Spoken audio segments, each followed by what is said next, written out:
ওমা, তুমি কি করছো এখনো বসে বসে? এই তো বাজার গোছাবো এবার।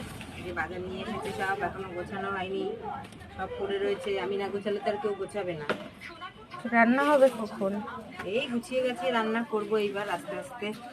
দেখি কি কি বাজার এনেছে আজকে, রবিবারের বাজার। দেখি কি কি এনেছে। এখানে এনেছে তো বেগুন, বেগুনের কি দাম দেখো। কাঁকরোল এনেছে, পটল, আর এনেছে এইগুলো তো আলু। আমাদের আলুটা বেশি লাগে, যে আলু এনেছে দেখো এতগুলো। তারপরেও আরও লাগবে, সপ্তাহে 5-7 কিলো আলু লাগে। আমাদের এদিকে সবাই আলু বেশি খায়, ভালো খায় আলু।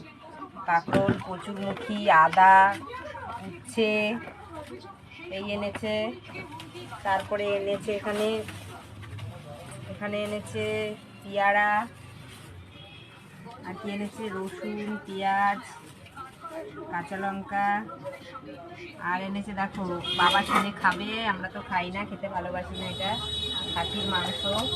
দেখো বন্ধুরা, এটা রান্না হবে। আমার আর মেয়ের জন্য এনেছে মাছ। এই দেখো কাটা মাছ এনেছে এখানে। এই দেখো কাটা মাছ, এটাই আছে মাছের তেল।